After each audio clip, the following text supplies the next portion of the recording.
This resolution simply reaffirms statements made by the Security Council on the legality of settlements over several decades. It does not break new ground. In 1978, the State Department legal advisor advised the Congress of his conclusion that the Israeli government's program of establishing civilian settlements in the occupied territory is inconsistent with international law. And we see no change since then to affect that fundamental conclusion. Now, you may have heard that some criticize this resolution for calling East Jerusalem occupied territory. But to be clear, there was absolutely nothing new in last week's resolution on that issue. It was one of a long line of Security Council resolutions that included East Jerusalem as part of the territories occupied by Israel in 1967, and that includes resolutions passed by the Security Council under President Reagan and President George H.W. Bush. And remember that every U.S. administration since 1967, along with the entire international community, has recognized East Jerusalem as among the territories that Israel occupied in the Six-Day War.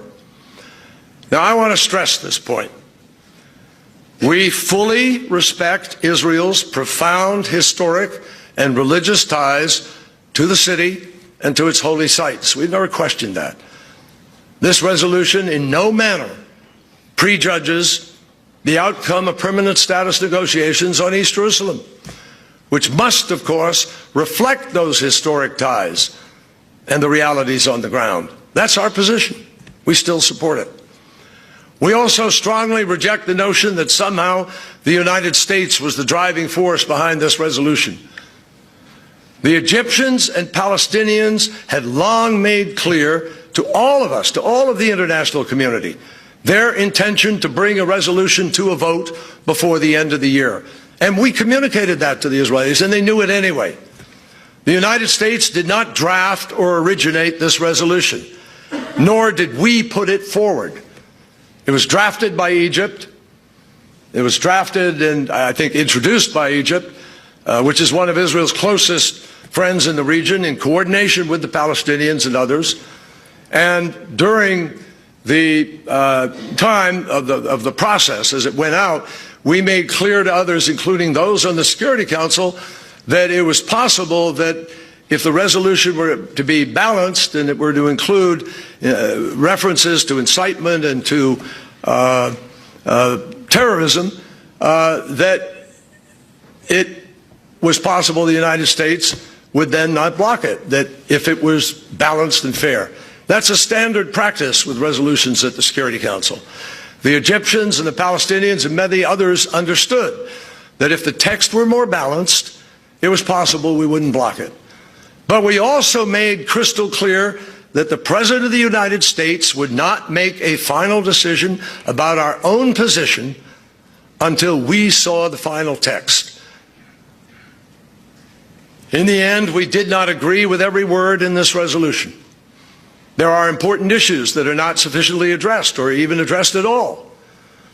But we could not in good conscience veto a resolution that condemns violence and incitement and reiterates what has been for a long time the overwhelming consensus and international view on settlements, and calls for the parties to start taking constructive steps to advance the two-state solution on the ground. Ultimately, it will be up to the Israeli people to decide whether the unusually heated attacks that Israeli officials have directed towards this administration best serve Israel's national interests and its relationship with an ally that has been steadfast in its support, as I described. Those attacks, alongside allegations of U.S.-led conspiracy and other manufactured claims, distract attention from what the substance of this vote was really all about. And we all understand that Israel faces very serious threats in a very tough neighborhood. Israelis are rightfully concerned about making sure that there is not a new terrorist haven right next door to them, often referencing what's happened with Gaza. And we understand that. And we believe there are ways to meet those needs of security. And Israelis are fully justified in decrying attempts to legitimize their state and question the right of a Jewish state to exist. But this vote was not about that.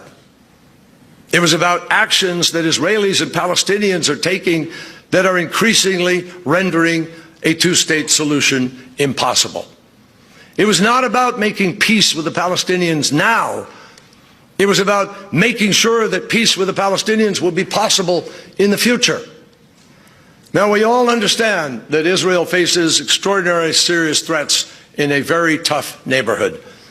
And Israelis are very correct in making sure that there's not a terrorist haven right on their border. But this vote, I can't emphasize it enough, is not about the possibility of arriving at an agreement that's going to resolve that overnight or in 1 year or 2 years. This is about a longer process. This is about how we make peace with the Palestinians in the future, but preserve the capacity to do so. So how do we get there? How do we get there to that peace? Since the parties have not yet been able to resume talks, the U.S. and the Middle East Quartet have repeatedly called on both sides to independently demonstrate a genuine commitment to the two-state solution, not just with words, but with real actions and policies to create the conditions for meaningful negotiations. We've called for both sides to take significant steps on the ground to reverse current trends and send a different message, a clear message, that they are prepared to fundamentally change the equation without waiting for the other side to act. We have pushed them to comply with their basic commitments under their own prior agreements in order to advance a two-state reality on the ground. We have called for the Palestinians to do everything in their power to stop violence and incitement, including publicly and consistently condemning acts of terrorism and stopping the glorification of violence. And we have called on them to continue efforts to strengthen their own institutions and to improve governance, transparency, and accountability. And we have stressed that the Hamas arms buildup and militant activities in Gaza must stop. Along with our quartet partners, we have called on Israel to end the policy of settlement construction and expansion, of taking land for exclusive Israeli use and denying Palestinian development. To reverse the current process, the U.S. and our partners have encouraged Israel to resume the transfer of greater civil authority to the Palestinians in Area C, consistent with the transition that was called for by Oslo. And we have made clear that significant progress across a range of sectors, including housing, agriculture, and natural resources, can be made without negatively impacting Israel's legitimate security needs. And we've called for significantly easing the movement and access restrictions to and from Gaza, with due consideration for Israel's need to protect its citizens from terrorist attacks.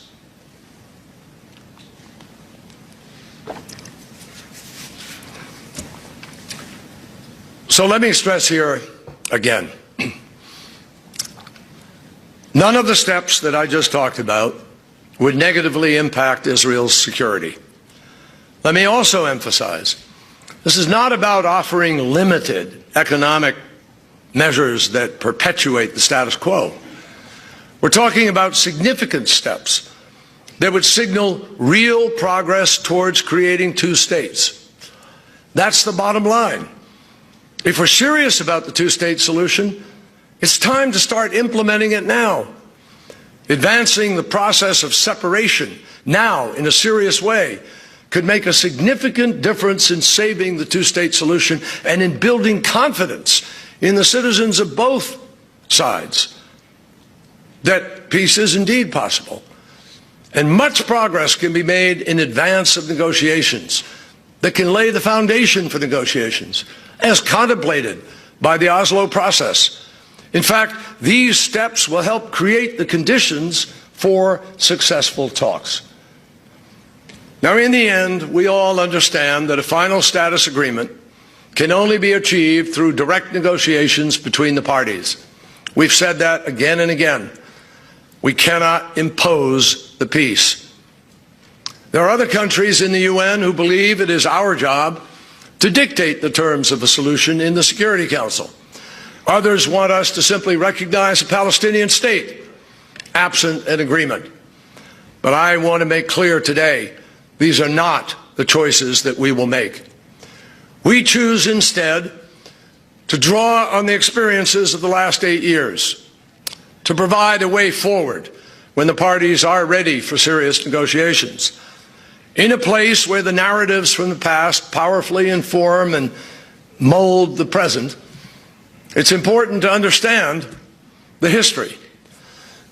We mark this year and next a series of milestones that I believe both illustrate the two sides of the conflict and form the basis for its resolution. It's worth touching on them briefly. 120 years ago, the first Zionist Congress was convened in Basel by a group of Jewish visionaries who decided that the only effective response to the waves of anti-Semitic horrors sweeping across Europe was to create a state in the historic home of the Jewish people, where their ties to the land went back centuries, a state that could defend its borders, protect its people, and live in peace with its neighbors. That was the vision. That was the modern beginning, and it remains the dream of Israel today. Nearly 70 years ago, the United Nations General Assembly Resolution 181 finally paved the way to making the State of Israel a reality. The concept was simple: to create two states for two peoples, one Jewish, one Arab, to realize the national aspirations of both Jews and Palestinians. And both Israel and the PLO referenced Resolution 181 in their respective declarations of independence. The United States recognized Israel 7 minutes after its creation, but the Palestinians and the Arab world did not. And from its birth, Israel had to fight for its life. Palestinians also suffered terribly in the 1948 war, including many who had lived for generations in a land that had long been their home too. And when Israel celebrates its 70th anniversary in 2018, the Palestinians will mark a very different anniversary, 70 years since what they call the Nakba, or catastrophe. Next year will also mark 50 years since the end of the Six-Day War, when Israel again fought for its survival. And Palestinians will again mark just the opposite: 50 years of military occupation. Both sides have accepted UN Security Council Resolution 242, which called for the withdrawal of Israel from territory that it occupied in 1967 in return for peace and secure borders as the basis for ending the conflict. It has been more than 20 years since Israel and the PLO signed their first agreement, the Oslo Accords, and the PLO formally recognized Israel. Both sides committed to a plan to transition much of the West Bank and Gaza to Palestinian control during permanent status negotiations that would put an end to their conflict. Unfortunately, neither the transition nor the final agreement came about, and both sides bear responsibility for that. Finally, some 15 years ago, King Abdullah of Saudi Arabia came out with a historic Arab peace initiative, which offered fully normalized relations with Israel when it made peace. An enormous opportunity then and now, which has never been fully embraced. That history was critical to our approach to trying to find a way to resolve the conflict. And based on my experience with both sides over the last 4 years, including the 9 months of formal negotiations, the core issues can be resolved if there is leadership on both sides committed to finding a solution. In the end, I believe the negotiations did not fail because the gaps were too wide, but because the level of trust was too low. Both sides were concerned that any concessions would not be reciprocated and would come at too great a political cost. And the deep public skepticism only made it more difficult for them to be able to take risks. In the countless hours that we spent working on a detailed framework, we worked through numerous formulations and developed specific bridging proposals, and we came away with a clear understanding of the fundamental needs of both sides.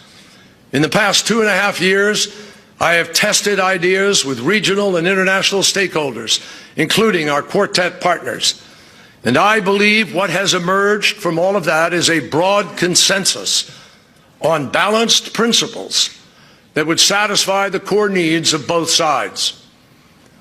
President Clinton deserves great credit for laying out extensive parameters designed to bridge gaps in advanced final status negotiations 16 years ago.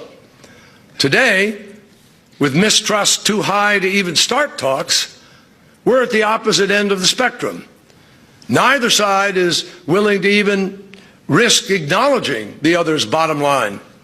And more negotiations that do not produce progress will only reinforce the worst fears. Now, everyone understands that negotiations would be complex and difficult, and nobody can be expected to agree on the final result in advance. But if the parties could at least demonstrate that they understand the other side's most basic needs and are potentially willing to meet them if theirs are also met at the end of comprehensive negotiations, perhaps then enough trust could be established to enable a meaningful progress to begin. It is in that spirit that we offer the following principles: not to prejudge or impose an outcome, but to provide a possible basis for serious negotiations when the parties are ready. Now, individual countries may have more detailed policies on these issues, as we do, by the way.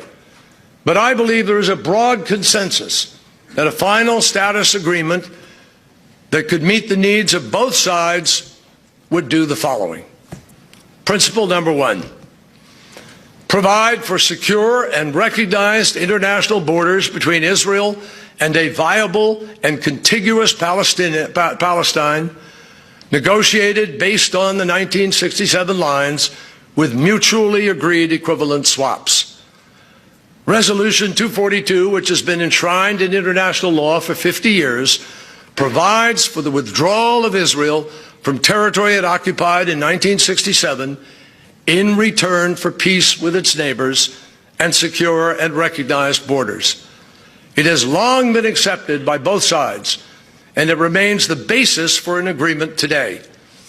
As Secretary, one of the first issues that I worked out with the Arab League was their agreement that the reference in the Arab Peace Initiative to the 1967 lines would from now on include the concept of land swaps, which the Palestinians have acknowledged. And this is necessary to reflect practical realities on the ground and mutually agreed equivalent swaps that will ensure that the agreement is fair to both sides.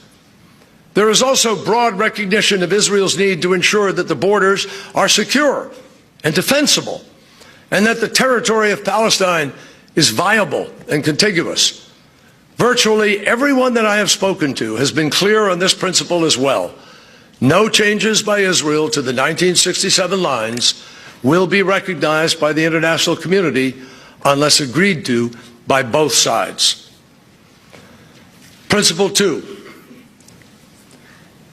fulfill the vision of the UN General Assembly Resolution 181 of 2 states for 2 peoples, one Jewish and one Arab, with mutual recognition and full equal rights for all their respective citizens.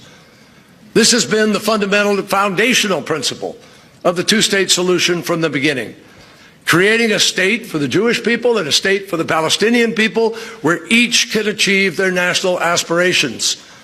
And Resolution 181 is incorporated into the foundational documents of both the Israelis and Palestinians. Recognition of Israel as a Jewish state has been the U.S. position for years, and based on my conversations in these last months, I am absolutely convinced that many others are now prepared to accept it as well, provided the need for a Palestinian state is also addressed.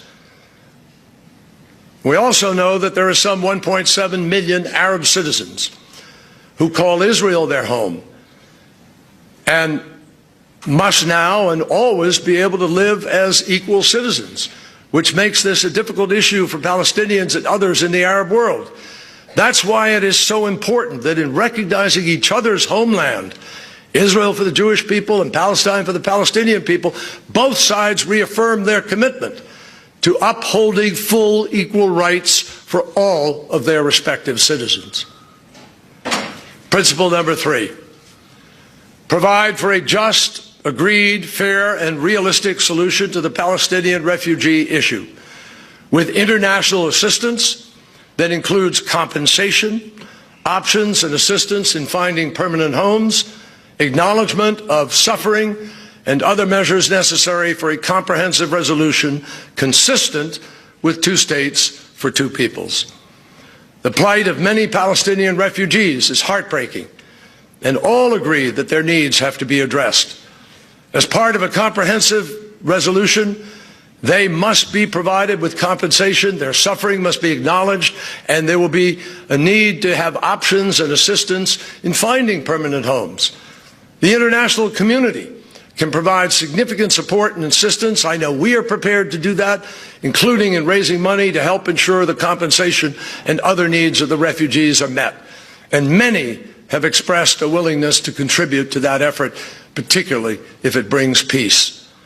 But there is a general recognition that the solution must be consistent with 2 states for 2 peoples and cannot affect the fundamental character of Israel. Principle 4, provide an agreed resolution for Jerusalem as the internationally recognized capital of the 2 states and protect and assure freedom of access to the holy sites consistent with the established status quo. Now, Jerusalem is the most sensitive issue for both sides, and the solution will have to meet the needs not only of the parties, but of all 3 monotheistic faiths. That is why the holy sites that are sacred to billions of people around the world must be protected and remain accessible, and the established status quo maintained. Most acknowledge that Jerusalem should not be divided again like it was in 1967, and we believe that. At the same time, there is broad recognition that there will be no peace agreement without reconciling the basic aspirations of both sides to have capitals there. Principle 5, satisfy Israel's security needs and bring a full end, ultimately, to the occupation, while ensuring that Israel can defend itself effectively and that Palestine can provide security for its people in a sovereign and non-militarized state. Security is the fundamental issue for Israel, together with a couple of others I mentioned, but security is critical. Everyone understands that no Israeli government can ever accept an agreement that does not satisfy its security needs, or that risks creating an enduring security threat like Gaza transferred to the West Bank. And Israel must be able to defend itself effectively, including against terrorism and other regional threats. In fact, there is a real willingness by Egypt, Jordan, and others to work together with Israel on meeting key security challenges. And I believe that those collective efforts, including close coordination on border security, intelligence sharing, joint cooperations, joint operation, can all play a critical role in securing the peace. At the same time, fully ending the occupation is the fundamental issue for the Palestinians. They need to know that the military occupation itself will really end after an agreed transitional process. They need to know they can live in freedom and dignity in a sovereign state while providing security for their population, even without a military of their own. This is widely accepted as well. And it is important to understand there are many different ways without occupation for Israel and Palestine and Jordan and Egypt and the United States and others to cooperate in providing that security. Now, balancing those requirements was among the most important challenges that we face in the negotiations. But it was one where the United States has the ability to provide the most assistance. And that is why a team that was led by General John Allen, who is here, for whom I am very grateful for his many hours of effort, along with, he is one of our foremost military minds, and dozens of experts from the Department of Defense and other agencies, all of them engaged extensively with the Israeli Defense Force in trying to find solutions that could help Israel address its legitimate security needs. They developed innovative approaches to creating unprecedented, multi-layered border security, enhancing Palestinian capacity, enabling Israel to retain the ability to address threats by itself, even when the occupation had ended. General Allen and his team were not suggesting one particular outcome or one particular timeline, nor were they suggesting that technology alone would resolve these problems. They were simply working on ways to support whatever the negotiators agreed to. And they did some very impressive work that gives me total confidence that Israel's security requirements can be met. Principle 6. End the conflict and all outstanding claims, enabling normalized relations and enhanced regional security for all, as envisaged by the Arab Peace Initiative. It is essential for both sides that the final status agreement resolves all the outstanding issues and finally brings closure to this conflict, so that everyone can move ahead to a new era of peaceful coexistence and cooperation. For Israel, this must also bring broader peace with all of its Arab neighbors. That is the fundamental promise of the Arab Peace Initiative, which key Arab leaders have affirmed in these most recent days. The Arab Peace Initiative also envisions enhanced security for all of the region. It envisages Israel being a partner in those efforts when peace is made.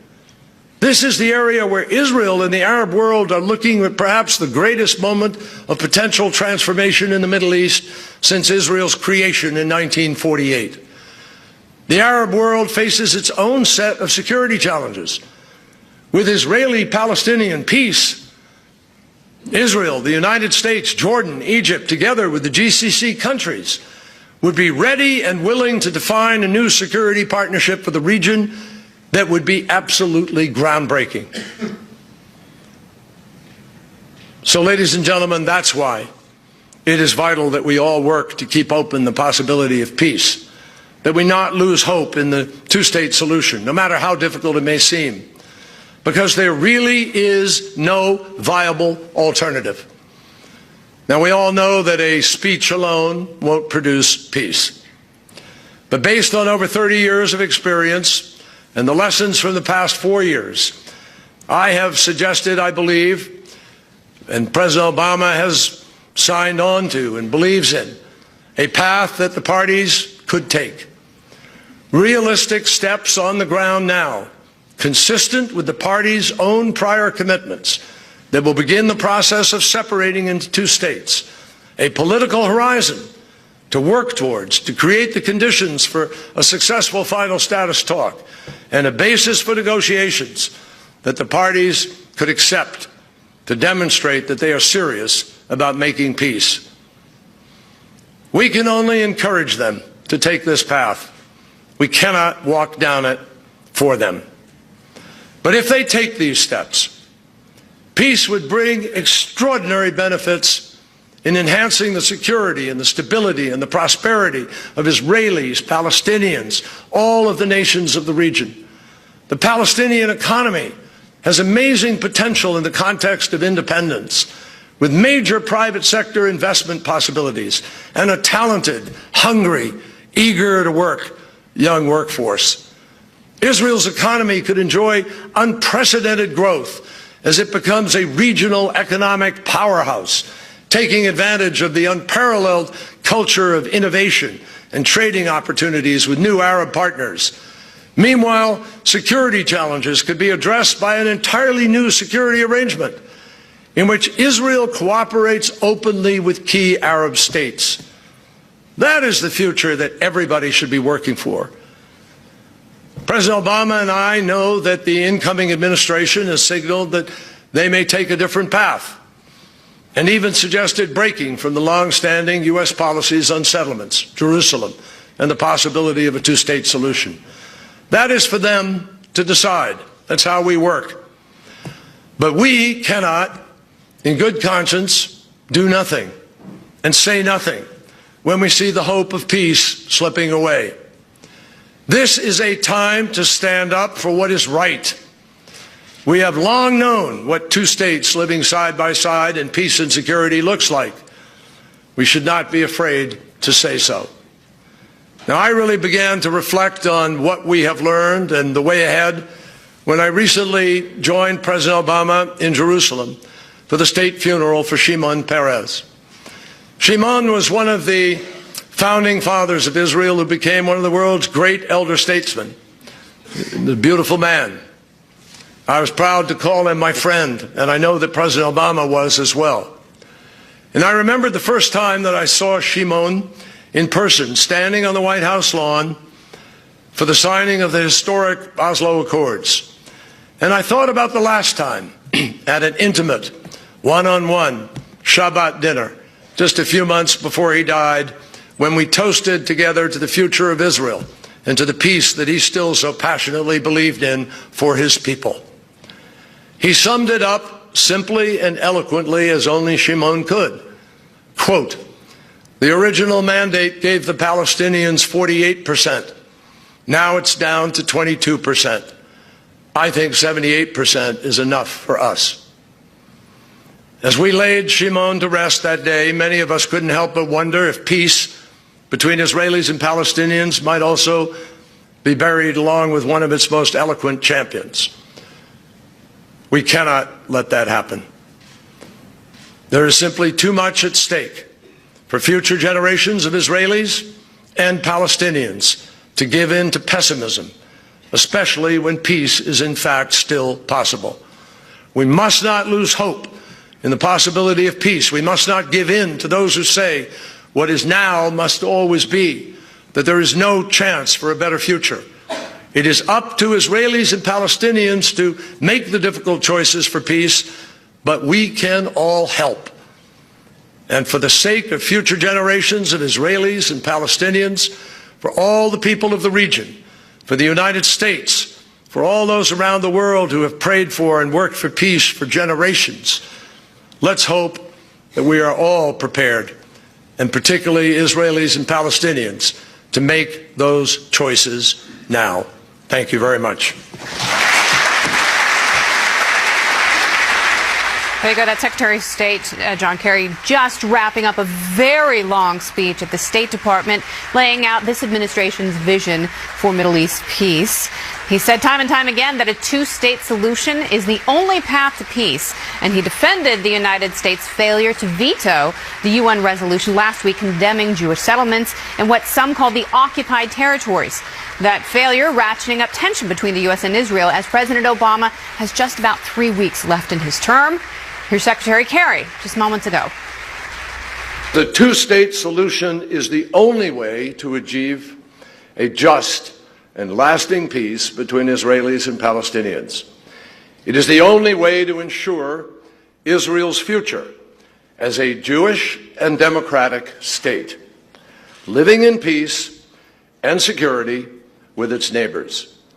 It is the only way to ensure a future of freedom and dignity for the Palestinian people, and it is an important way of advancing United States interests in the region.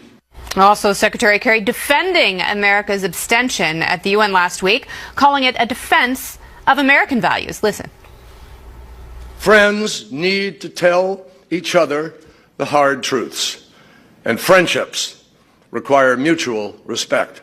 I am compelled to respond today that the United States did, in fact, vote in accordance with our values, just as previous U.S. administrations have done at the Security Council before us.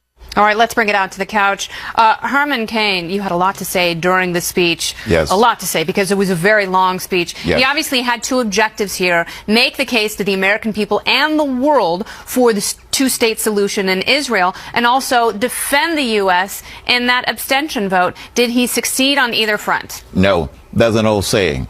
When people don't agree with your conclusion, dazzle them with, I can't say it on the air, rhetoric.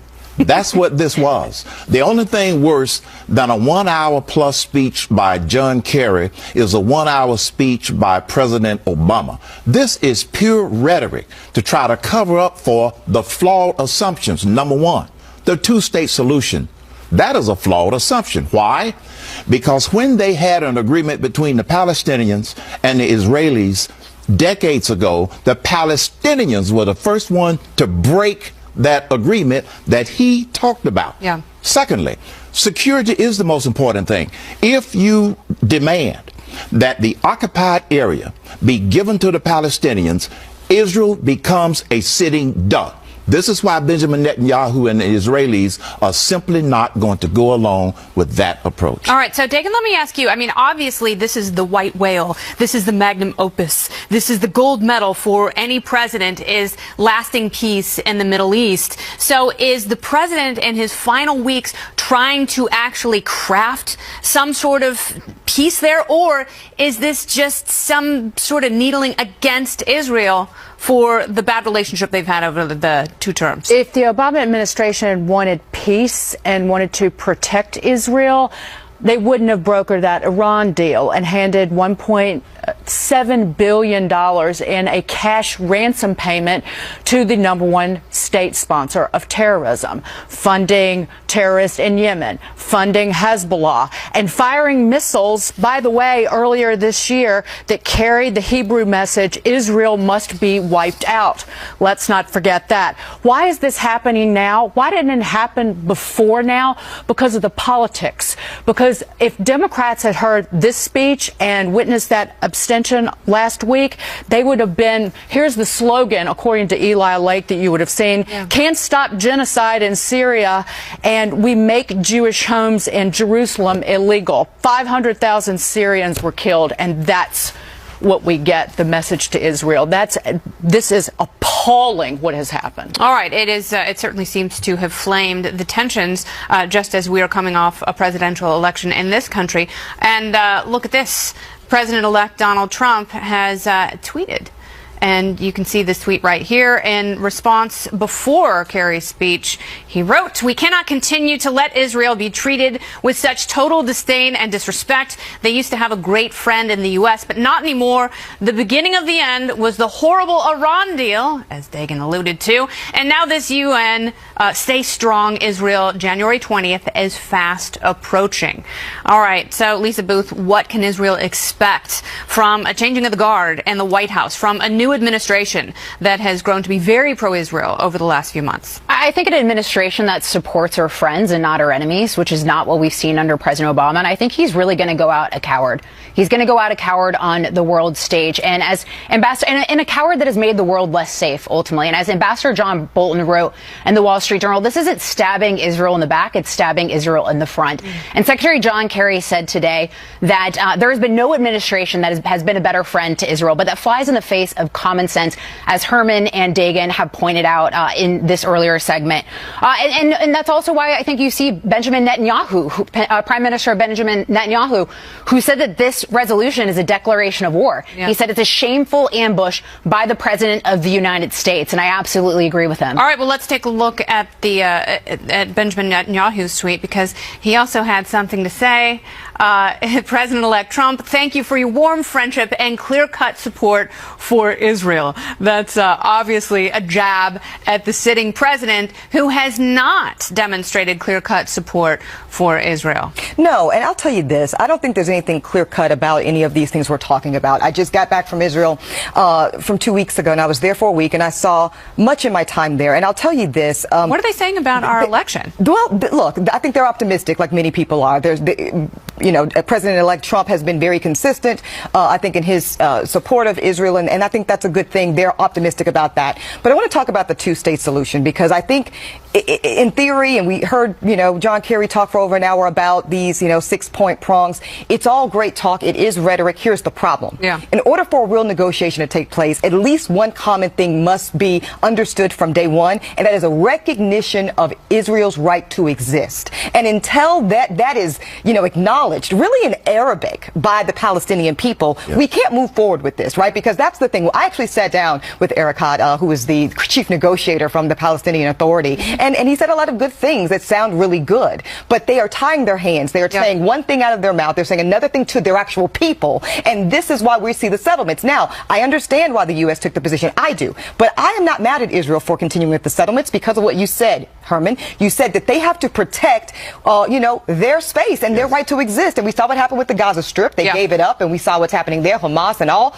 So this is something that's very complex. Well, John Kerry compared the geography in the West Bank to Swiss cheese. Maybe could have spent a little bit more time editing the speech and beefing up the metaphors. All right, more potential fallout from Secretary John Kerry's tough language for Israel, the reaction from the Jewish state, and a live report from Jerusalem coming up on Outnumbered.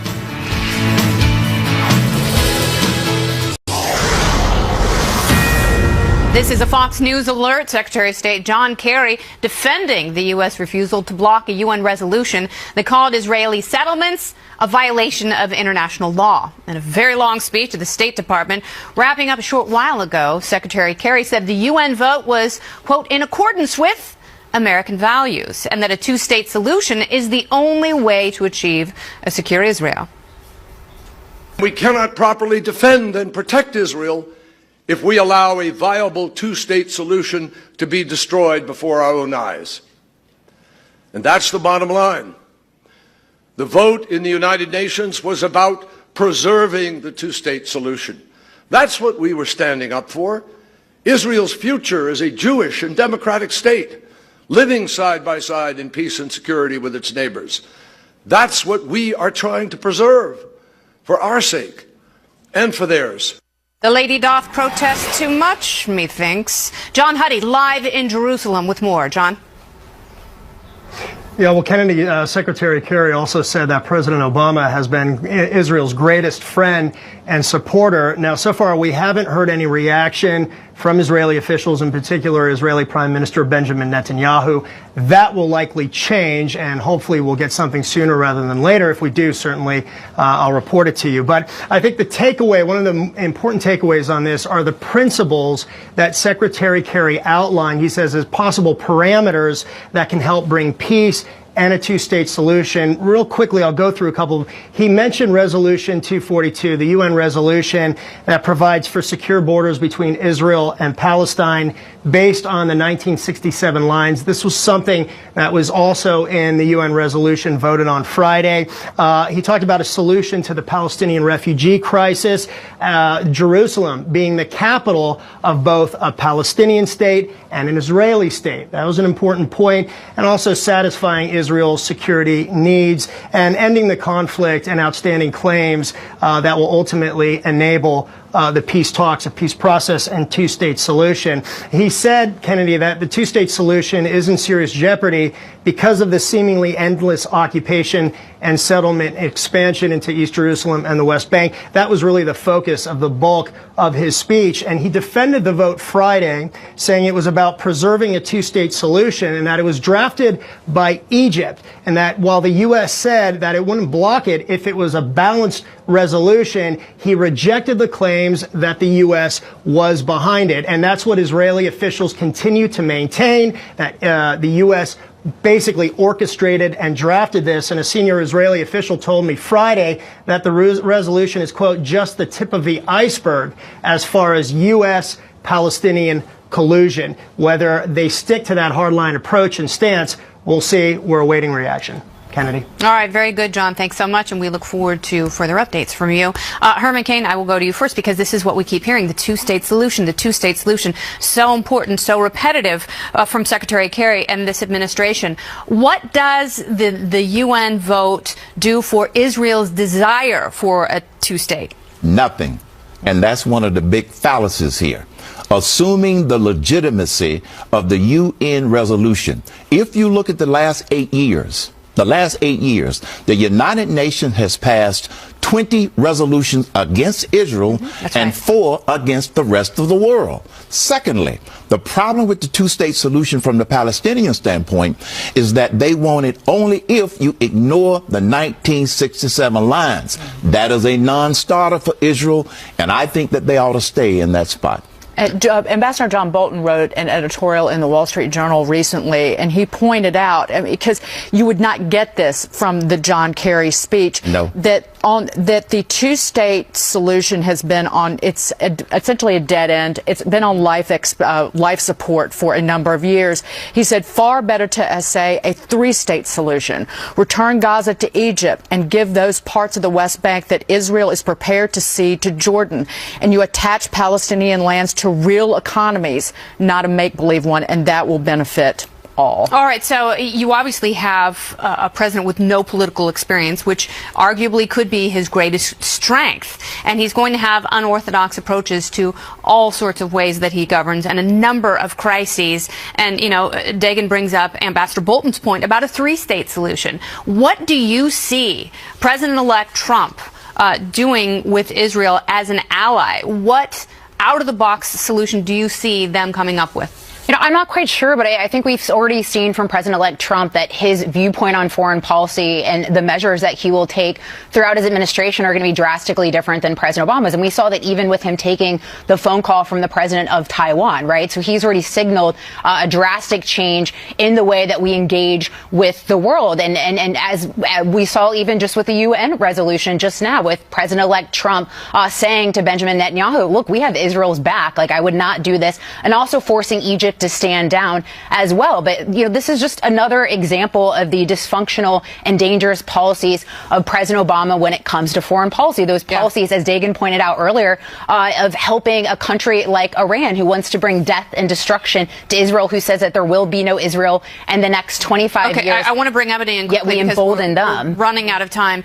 You were just in Israel. Is it possible to share Jerusalem? Is that possible? Possible, sure, in a theoretical sense, but from what I saw on the ground, I don't see it happening, and I think it's time that we get much more practical. I think we heard a speech today that was about theory and what if, and it's just not going to happen that way. I want to say this. You might not think President Obama's been the best friend Israel's ever had, but he did give them $38 billion, and I heard several Israelis say that they were appreciative for that component. Amen. All right, very good. Gave Iran $100 billion. We have a hard break coming up. Meantime, Secretary Kerry insisting the U.S., including the Obama administration, has always had Israel's back. Is that how Israelis see it? We will debate next. Oh, perfect.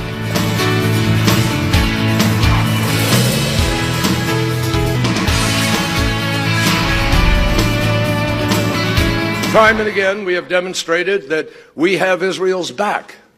We have strongly opposed boycotts, divestment campaigns, and sanctions targeting Israel in international fora, whenever and wherever its legitimacy was attacked, and we have fought for its inclusion across the UN system.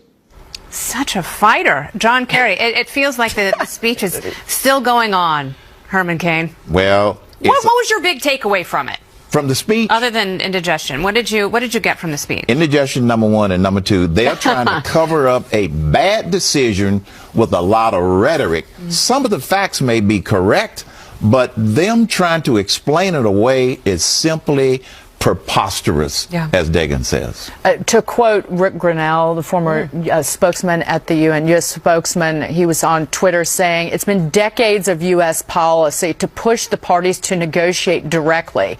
And you had John Kerry stand up there and lecture Israel on land permit approvals. Right. It was a lecture to Israel.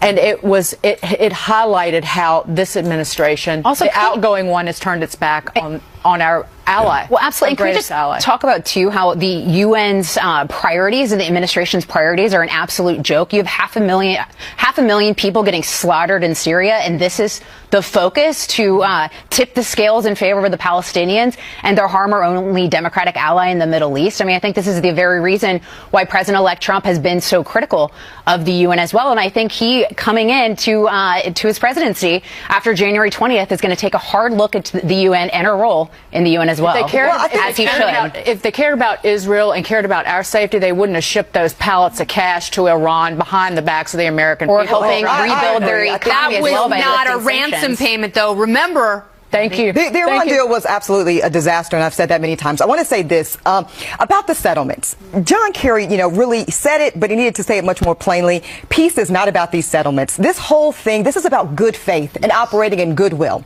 And I understand, and Israelis will admit, at least they did to me, that they understand the controversial nature of settlements. But this is what they're saying. Yeah. We tried to do it on the up and up. We tried to do it according to international law. It failed us. And we see Palestine continuing to operate in bad faith. So to y'all's point, what is the incentive to then play by those rules? Indeed. So and I asked David Keyes that last point very directly, what will you say around this? And he said, look, we have to do what's in our best interest in the meantime until peace comes. All right, we'll be hearing from Benjamin Netanyahu within the next hour. More Outnumbered in just a moment. Stay here. All right, we are awaiting the response from Benjamin Netanyahu, and of course we'll bring that to you the second he begins his speech. And thanks so much to Herman Cain. Herman, great job today. It was a truncated show, but there was a lot to say from the couch. Enjoyed it, ladies. Thank you. Thank you, Herman. And Happy New Year to you and To your all of family. you. All All right, of you. thank you so much. All right, Ebony. He's Lisa, one of my Dagan? favorites. Well, Yes. thank you. Dagan gave him a go get him, That was buddy. a sizzle. I've known Herman a long time. He walks the talk, too. She's branding you with her love. Yeah. I love it. Thank you all very much. Exactly. I All right, well, enjoyed we it. are staying right here for Outnumbered Overtime. It's on the web. You can find us on Facebook.com/OutnumberedFNC. So easy to find us there. And we're going to be back on TV tomorrow at noon Eastern. Happening Now starts right now.